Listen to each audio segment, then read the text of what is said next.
Hello and welcome back to another episode of The Deep Dive.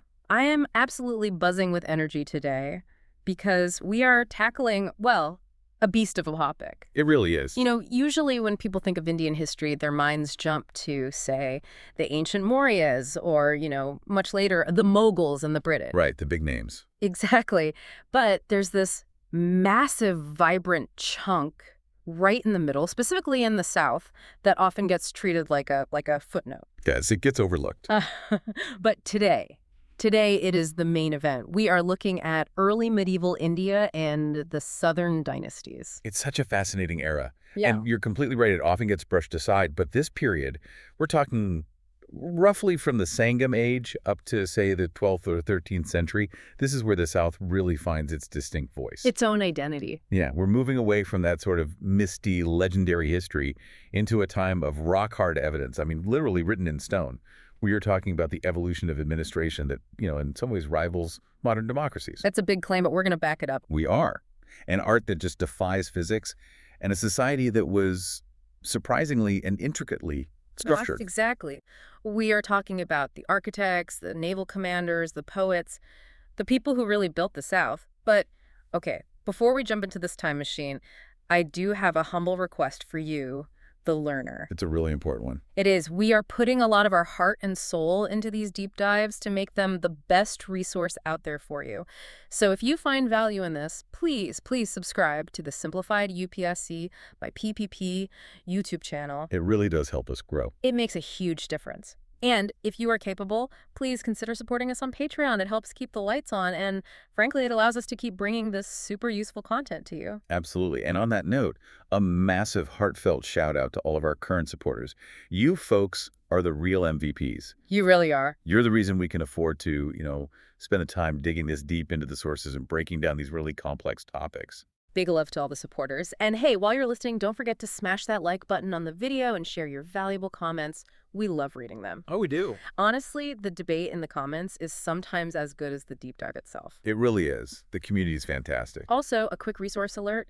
We have free notes with practice previous year questions, or PYQs, available on our public Telegram channel. The link's in the description. And for those of you who are really serious, the ones who want to go that extra mile, if you want access to all the videos in this series, plus the organized premium notes. Which are a lifesaver. They are. They include detailed breakdowns, extra PYQs, and even model mains answers. You should join the private Telegram library. How do they do that? Just DM us on the public channel to join. Okay, housekeeping done. Let's unpack this. We are tackling early medieval India. The scope is massive.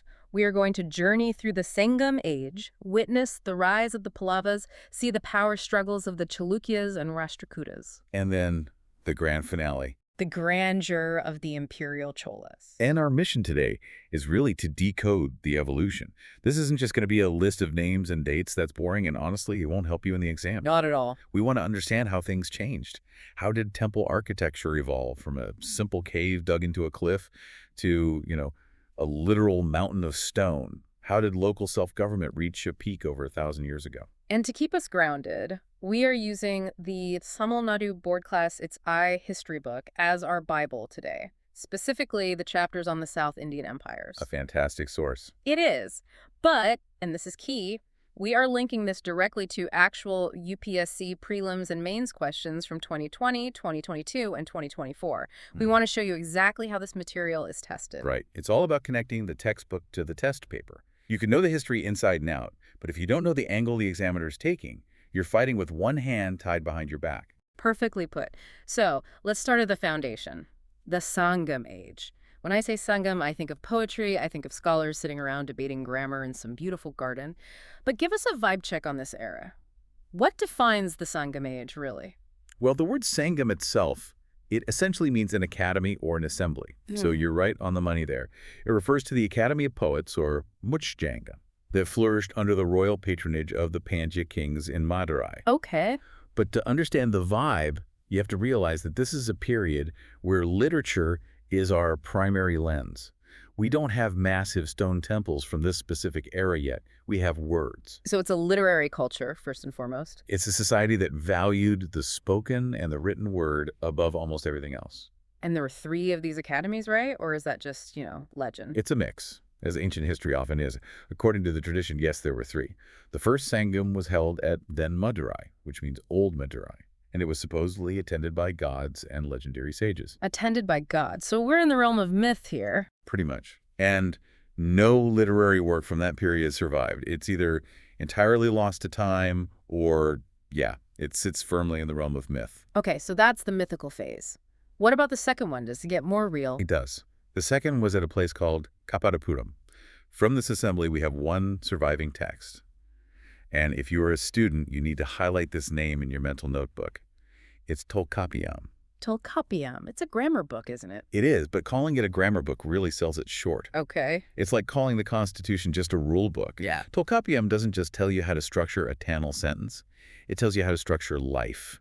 It describes the social life, human psychology, political conditions, even the geography of the time. Wow. It lays down the rules for Agam poetry and Puram poetry. Agam and Puram, so that's love and war, basically. In a nutshell, yes. Agam in the inner world, love, family, emotion. Puram is the outer world, war, public life, ethics, trade. It's a crucial distinction we'll keep coming back to. So the second Sangam gives us this foundational text on grammar and life. And the third? The third Sangam was held at the modern city of Madurai, founded by a king named Muda Thirumaran.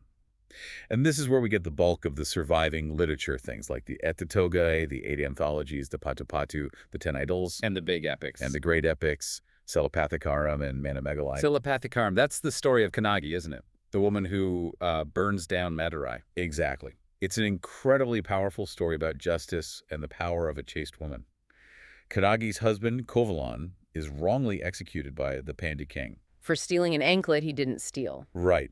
And in her rage, she storms into the court, proves his innocence by breaking her own identical anklet, which is full of rubies, unlike the queen's, which was full of pearls, and then she curses the city, which goes up in flames. It's so significant because it shows, the power of a common person against the state's injustice. Precisely.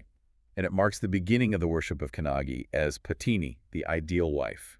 So this literature, it gives us our map of the political geography. We have the 3 crowned kings, the Moovendar. It honestly sounds like a fantasy novel setup. 3 great houses fighting for control. It does have that feel. So let's break them down quickly. Who controlled what? Sure. Think of the southern tip of India as being divided into 3 zones. First, on the west coast, you have the Cheras. They ruled over what is modern-day Kerala. Their capital was Vanji, and they controlled these incredibly important ports like Musiri and Tondi. Roman trade central. Exactly. Pepper country. And the chairs had a specific emblem, right? This is important for those matching questions. It is. Theirs was the bow and arrow. The most famous ruler you hear about is Senguttuvan, or the Red Chera. He's the one who gets linked to that Kannagi story. Right. The legend says he went on an expedition all the way to the Himalayas to get a specific stone for making an idol of Kannagi. That is a massive flex. Marching an army from Kerala to the Himalayas just to get a special rock for a statue, that screams power projection. It absolutely does. Now, whether he actually marched an army all the way north is debated by historians, but the claim itself is what matters. Why is that? It shows they viewed the Himalayas as the ultimate symbol of sovereignty in the subcontinent. If you could touch the Himalayas, you're a Chakravartin, a universal ruler. It's a statement. Okay, next up, the Cholas. But these aren't the Imperial Cholas we'll meet later. No, not yet. These are the early Cholas. Their emblem was the tiger. Their main capital was Urayur, and they had the port city of Puhar, also known as Kavirapatnam. The star here is Karakala Chola. Karakala, Yeah. the man with the charred leg, I think is one translation. That's one of them, yes. He's famous for the Battle of Veni. And this wasn't just some skirmish, it was total domination. He defeated a confederacy of the Cheras, the Pandyas, and 11 minor chieftains, all at once. One against the world. And he won. He won, and he won decisively. But his lasting legacy isn't really war, it's water. He built the Kalanai Dam across the Kaveri River. Which is still standing, by the way. I find that absolutely incredible. A dam built around the 2nd century AD that is still functional today. It's an engineering marvel. It was built to divert water for irrigation, and it basically turned the Kaveri Delta into the rice bowl of the South. So they weren't just warriors. They were agricultural managers. They understood that rice equals revenue, and revenue equals power. Simple as that. And finally, the patrons of the Sangam themselves. The Pandyas. Their emblem was the fish. They ruled from Madurai. As patrons, they were the ones keeping this whole literary tradition alive. And crucially, they controlled the pearl fisheries in the south. Which made them rich. Incredibly wealthy, especially through their trade with the Roman Empire. Now, here is where it gets really interesting for our exam-focused listeners. You mentioned we need to link this to the PYQs. How does UPSC test this stuff? Do they just ask for dates and names? Almost never dates. They ask for characteristics, and they love to test you on common myths. Let's look at the 2022 prelims.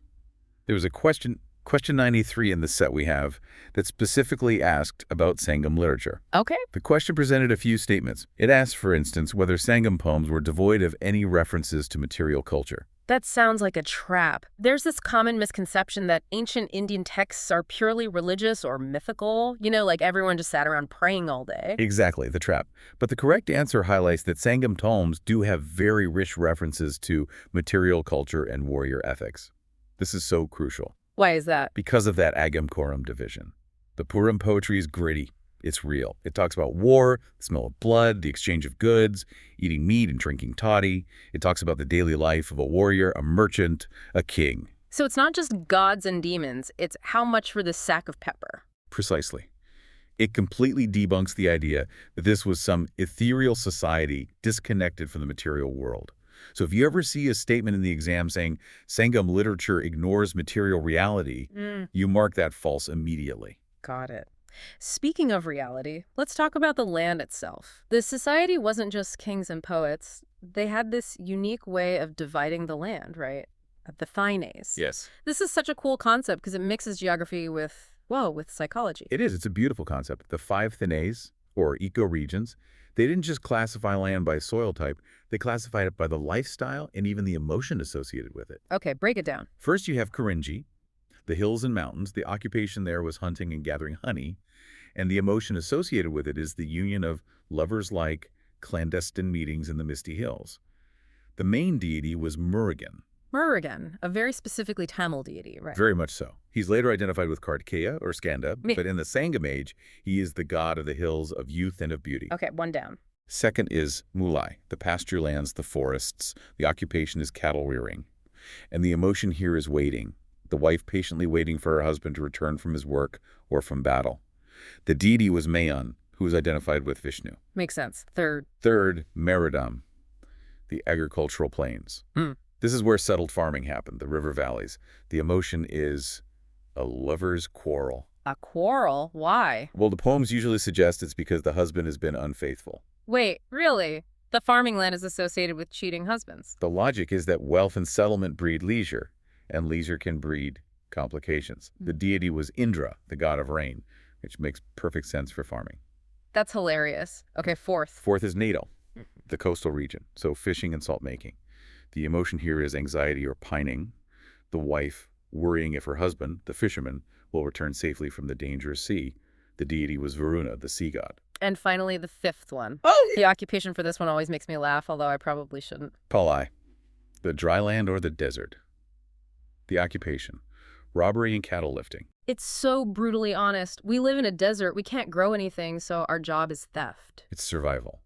In the harsh conditions of the Palai, the only way to live was often by raiding travelers or lifting cattle from the neighboring pasture lands.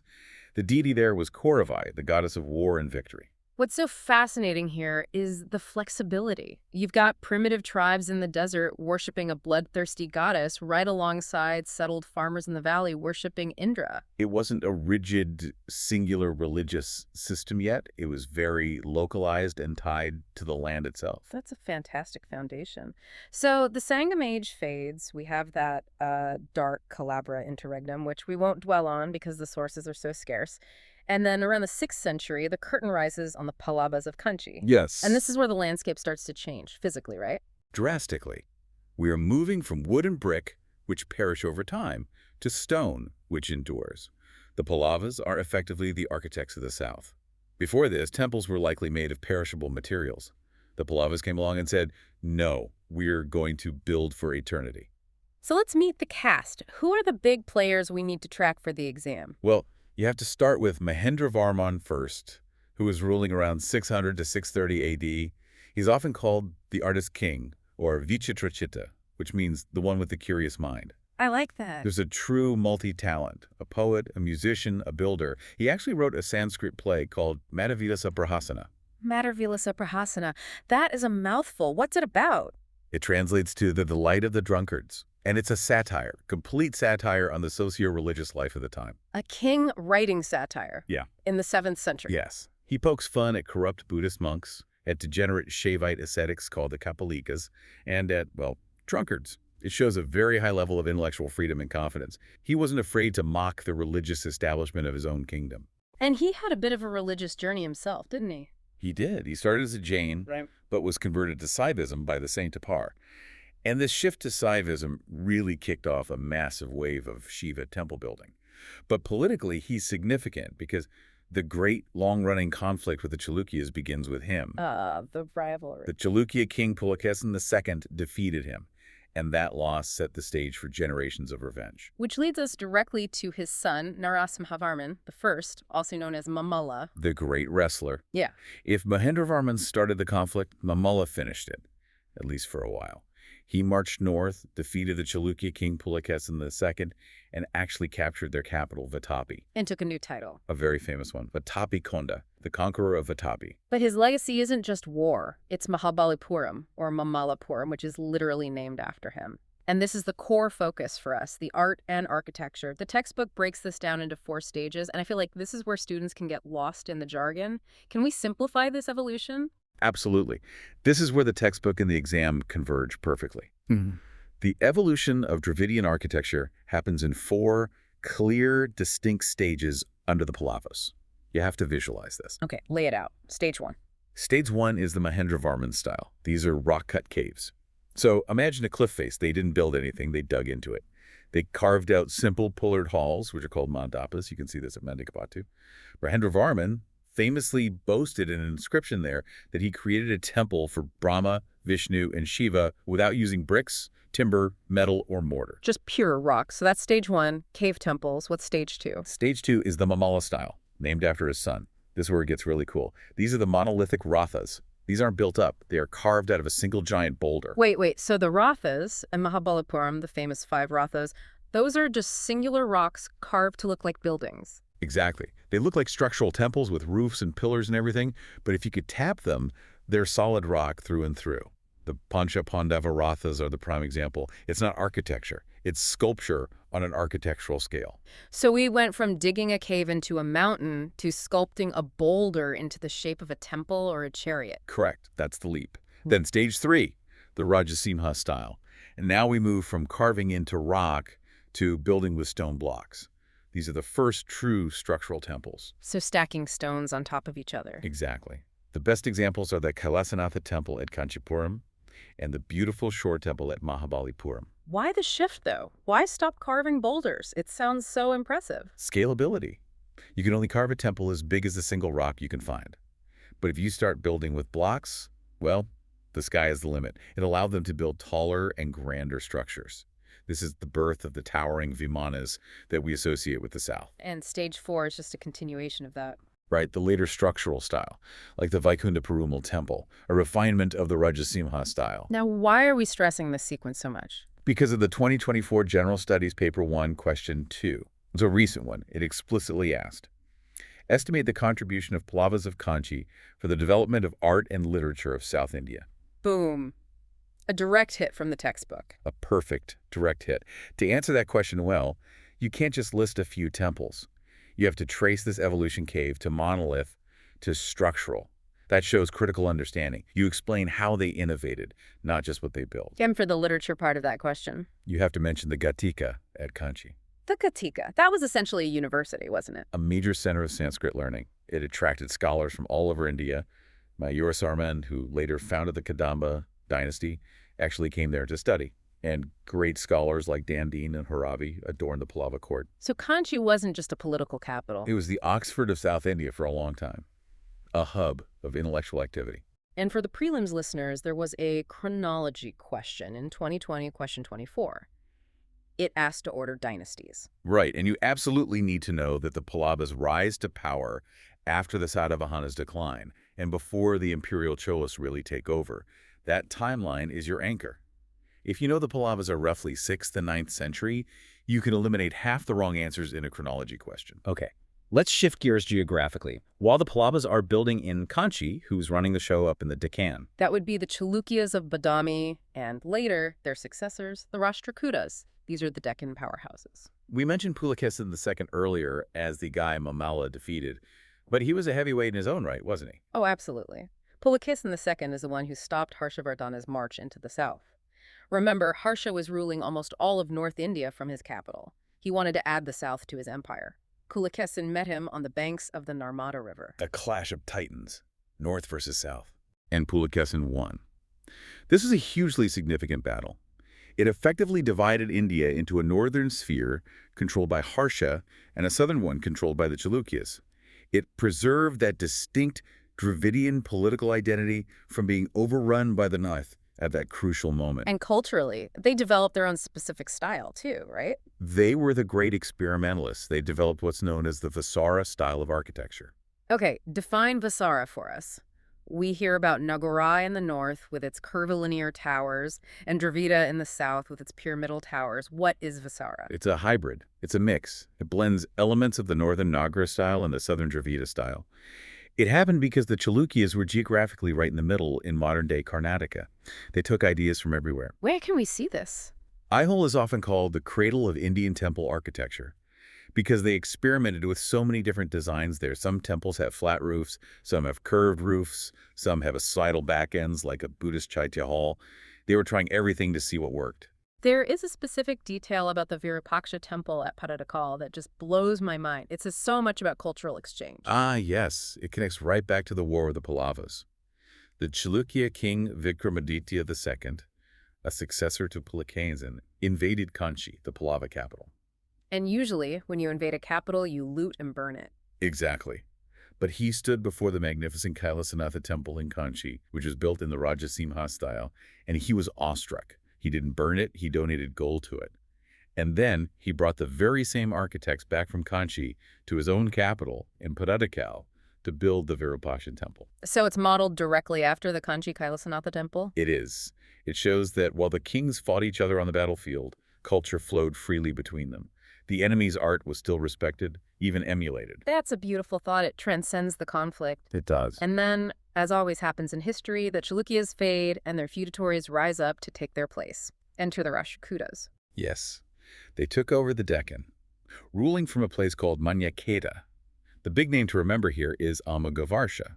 He was another one of those scholar kings, a great patron of Jainism, and he wrote the Kavi Rajamarga, which is the earliest known Kannada work on poetics. But the visual spectacle.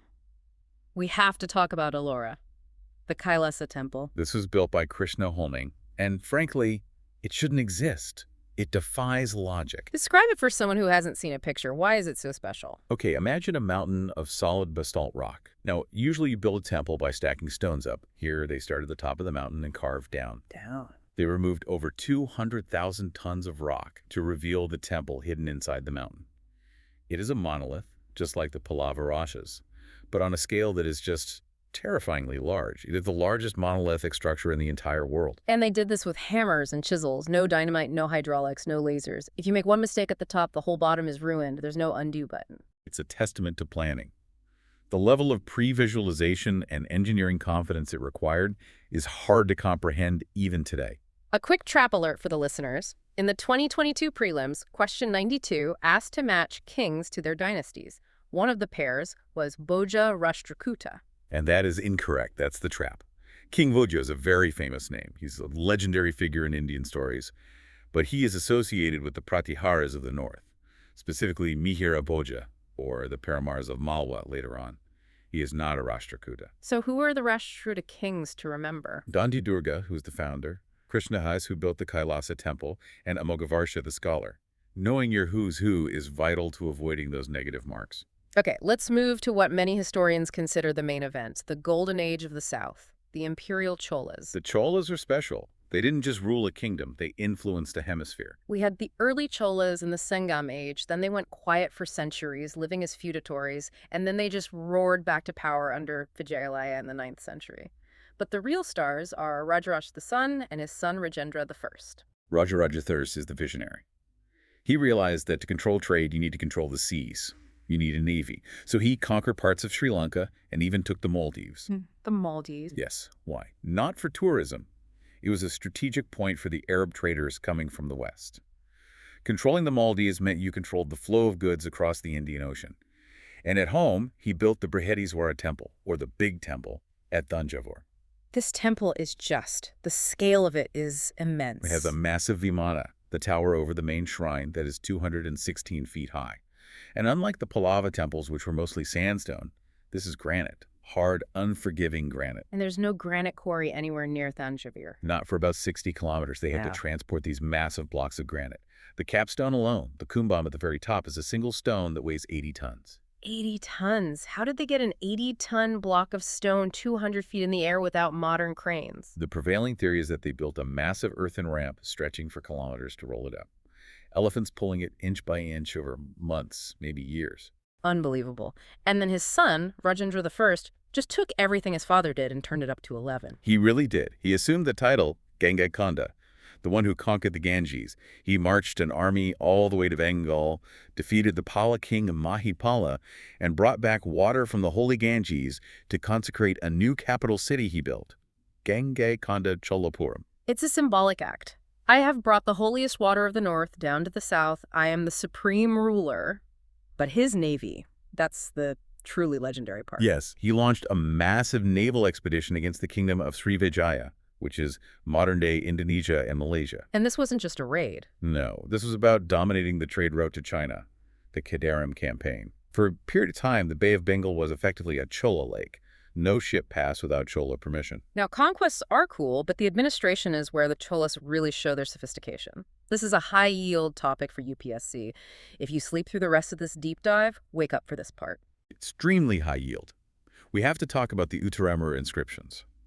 These two inscriptions from a village near Kanchi give us a detailed blueprint of Chola village administration. So let's unpack the Kudavolai system. It sounds surprisingly modern. It was a pot ticket system for electing members to the village assembly, the Sabha. They divided the village into 30 wards, or kudumbas. To run for office, an eligible candidate's name was written on a palm leaf, put into a pot, and a young boy, someone seen as innocent and neutral, would be asked to pick one name for each ward. Like a lottery. But it wasn't a free-for-all, right? They had really strict qualifications. You couldn't just walk in off the street. Oh, very strict. You had to own a certain amount of land, at least 1/4 vili. You had to have your own house. You had to be between 35 and 70 years old. And you had to have knowledge of the Vedas and the Brahmanas. They wanted educated, propertied stakeholders who, had something to lose if the village was run poorly. And the disqualifications, this is my favorite part. It's so telling. It's brilliant. If you had failed to submit your accounts from a previous term in office, you were out. If you had committed any of the great sins or other crimes like theft or drinking alcohol, you were out. And interestingly, if you had served on any of the committees in the last 3 years, you couldn't run again. Term limits in the 10th century. Exactly. They understood that entrenched power can lead to corruption. If you stay in power for too long, you might start stealing or mismanaging funds. So they forced rotation. This shows a high degree of village autonomy. The central king didn't micromanage the village. He trusted the Sabha to handle its own affairs, from collecting taxes to managing water tanks and settling local disputes. Moving to society and culture, we can't talk about the Cholas without talking about the bronzes. The Nataraja, the image of Shiva as the cosmic dancer. It's arguably the most famous piece of Indian art globally. And it was perfected under the Cholas, using the lost wax technique to create these stunning bronze icons. Describe the symbolism for us briefly. What does it all mean? In one image, it represents the 5 cosmic acts of Shiva: creation, preservation, destruction, illusion, and salvation. The balance, the grace, the foot raised in liberation. It's a masterpiece of metallurgy and theology combined into one. And we also see some new social divisions crystallizing during this period. We do. We see the emergence of the Valangai, right hand, and Idangai, left hand, caste divisions. The exact nature is still debated by historians, but it generally divided agricultural groups who were considered right hand from artisan and trading groups who were left hand. It shows that society was becoming more stratified and complex as the economy grew and new professions emerged. Okay, moving swiftly to the final major dynasty in our scope before the Sultanates and Mughals change everything, the Vijayanagar Empire. Established in 1336, and its primary purpose really was to act as a bulwark to protect the south from the incursions of the Delhi Sultanate. The greatest ruler by far is Krishna Deva Raya of the Chalukyas dynasty. He was a scholar too, right? It seems to be a running trend with these great South Indian kings. It really is. He wrote Amakthamaliyada in Telugu, which is a masterpiece of literature and a treatise on statecraft. But you really see the empire's legacy in its architecture. If you go to Hampi today, you'll see the distinct Vijayanagar style. The key words to remember are Rayagopurams. Those massive towering gateways that actually dwarf the main temple shrine itself. Exactly. And the Kalyanamandapamans, these ornate, open-pillared halls used for temple ceremonies. And the pillars, I always notice the pillars in Hampi. The carved pillars are a signature. You'll often see a rearing horse, very dynamic and full of energy. It reflects the martial spirit of the empire. They were almost constantly at war, and their cavalry was crucial to their military success. This era also links very deeply with the Bhakti movement. Which brings us back to the people and religion. And this is a key point. The Bhakti movement, this wave of devotionalism, originated in the Tamil South, not the North.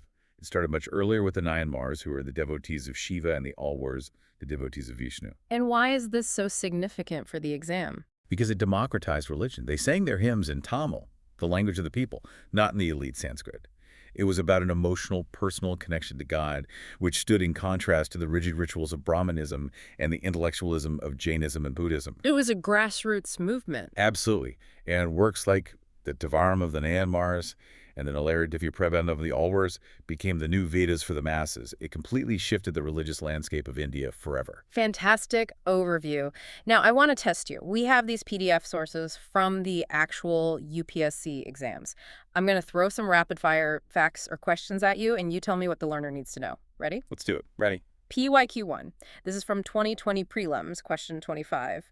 The term hundi appears in post-Harsha sources. What is it? It's a bill of exchange. Basically, think of it as a credit instrument, like an ancient check. It shows that trade and banking systems were quite advanced in early medieval India. A merchant could travel from, say, north to south without carrying heavy bags of cash, which seriously reduced the risk of robbery. You deposit cash in one city, get a hundi, and then cash it in your destination city. Okay, good. PYQ2. Also, 2020 prelims, question 36, we have a list of scholars. Panini, Amarasimha, Kalidasa. The question tries to link them to specific kings. Who goes with whom? This is a classic timeline trap. Amarasimha, who wrote the Amarakosha, which is like a Sanskrit thesaurus, belongs to the Gupta period.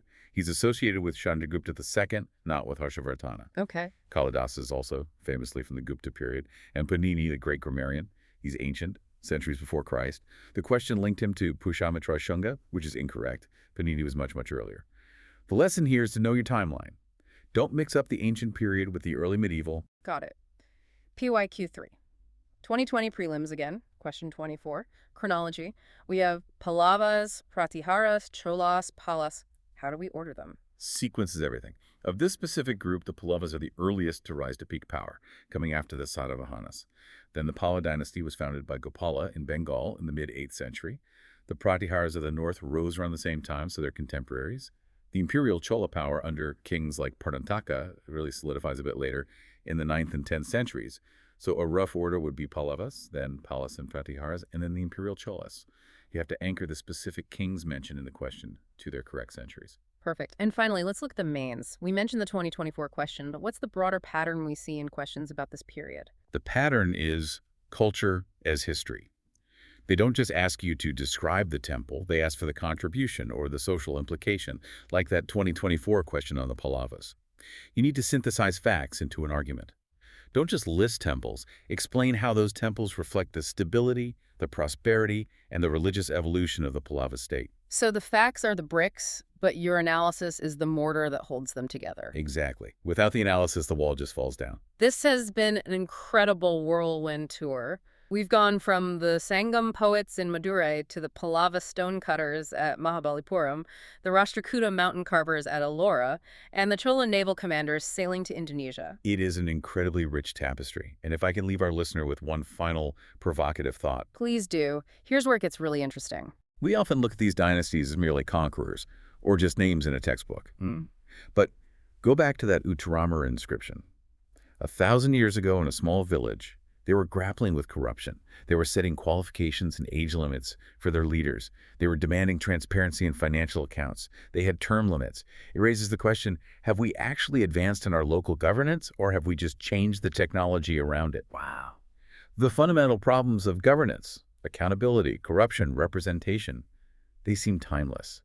And perhaps some of the solutions are buried right there in our own history, waiting for us to rediscover them. That is something to chew on. Have we really advanced? That's a deep question. Well, that's it for this deep dive. If this helped you visualize early medieval India, please subscribe to Simplified UPSC by PPP.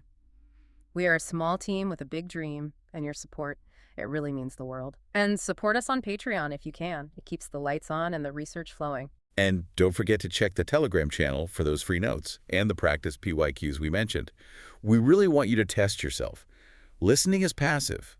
Solving questions is active learning. For sure. And for the really serious learners, the private library is waiting for you with all the premium notes and model answers. Just DM us on Telegram to get access. Keep learning and stay curious. Goodbye. And